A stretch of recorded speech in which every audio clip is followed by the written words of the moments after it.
Assalamualaikum warahmatullahi wabarakatuh. Alhamdulillah wassalatu wassalamu ala rasulillah, amma ba'du. Para pecinta Al-Quran yang berbahagia, pada kesempatan yang baik ini kita akan berlatih tartil Quran di surah Ali Imran ayat 45. Di sini kita akan belajar tentang ibtidak, bagaimana cara memberi harakat khusus untuk ayat ini. Mari kita simak bersama-sama. A'udzu billahi minasy syaithanir rajim. Bismillahirrahmanirrahim. إذ قالت الملائكة يا مريم إن الله يبشرك بكلمة منه اسمه المسيح عيسى بن مريم وجيها في الدنيا والآخرة ومن المقربين. Para pecinta Al-Quran yang berbahagia, sebelum kita membahas ibtidak, mari kita bahas tajwid yang ada di ayat ini. Mulai dari awal idqala, perhatikan di sini ada zal yang ada titiknya, dan ini tidak qalqalah, artinya tidak boleh dipantulkan karena tidak sama dengan dal dan zal yang ada titiknya. Iz qalatil malaikatu, al malaikatu ini kita panjangkan sebagai mad wajib muttasil. Mad wajib muttasil itu panjangnya 5 harokat atau 2,5 alif. Oleh karena itu ini kita panjangkan. Idz qalatil malaikatu ya Maryamu Innallaha guna musyaddada, kita baca panjang ketika kita baca tasydid nun.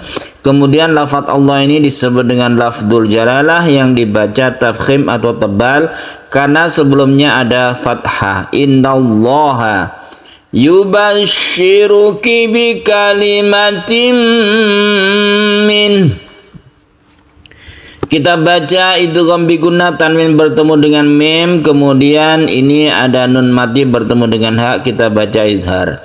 Kemudian di sini ada tanda waqaf shad lam yang artinya al-waslu aula. Al-wasl aula itu artinya lebih baik terus. Terus itu lebih utama. Apabila kita kuat nafas, maka kita teruskan saja ayat ini sampai misalnya Isa bin Maryam sampai sini. Jadi dari idqala sampai Maryam sini, kemudian kita ulangi dari ismuhu sini.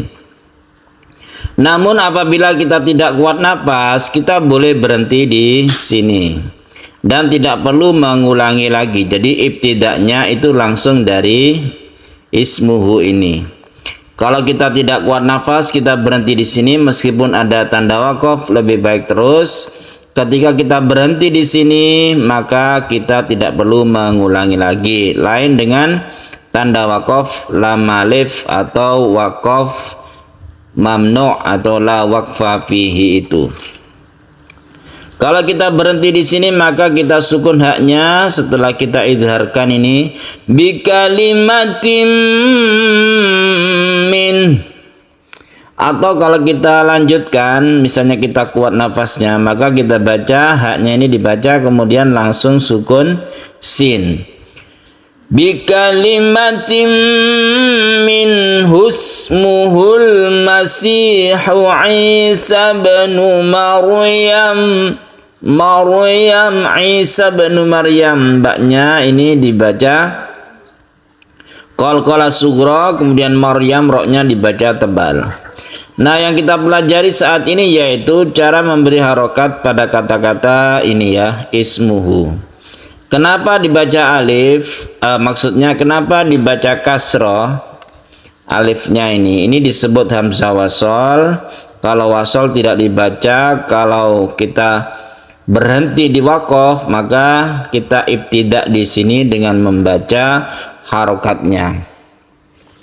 Dulu kita pernah belajar tentang cara memberi harokat ya. Kaidah utamanya yaitu kalau setelah sukun itu doma maka dibaca doma. Kecuali ini meskipun setelah sukun itu doma maka dibaca kasroh ya. Kalau yang setelah sukun doma itu rata-rata itu pada fi'il atau kata kerja.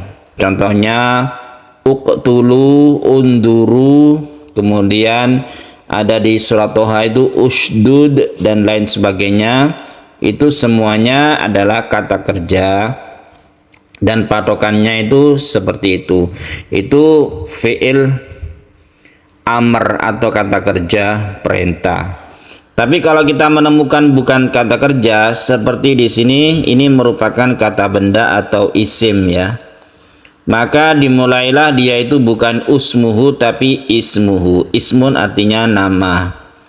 Namanya Al-Masih Isa bin Maryam. Ada dua kata yang sering di dalam Al-Quran itu yang memang dia itu berharokat kasroh kalau kita membaca di awal atau ibtida. Ada ismuhu, yang kedua adalah ibnu. Ibnu artinya putra atau anak.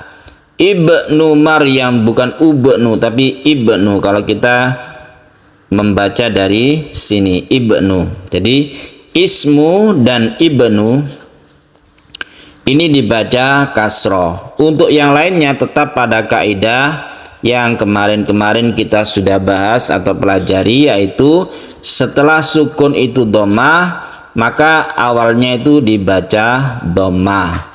Seperti unduru, uqtulu di surat Yusuf dan usdud di surat Toha. Maka kita membacanya ismuhu. Ismuhul Masihu Isa bin Maryam wajihan fid dunya. Wajihan fid dunya, tanwin bertemu dengan fa kita sebut dengan ikhfa hakiki, kemudian fid dunya nun mati bertemu dengan ya yang aslinya dia itu merupakan huruf idgham bi gunnah. Nun mati bertemu dengan ya itu idgham bi gunnah. Akan tetapi di sini kita baca idhar karena dia itu terdapat dalam satu kata. Jadi apabila ada nun mati bertemu dengan ya atau waw dalam satu kalimat maka dibaca idhar yang namanya idhar wajib atau idhar mutlak, dan itu dibaca jelas terang dan tidak diidghamkan. Wajihan fid dunya wal akhirati wa minal muqarrabin. Muqarrabin kita baca panjang sekali, itu tidak masalah, panjang sampai 3 alif itu tidak mengapa karena disebut dengan mad adid lisukun.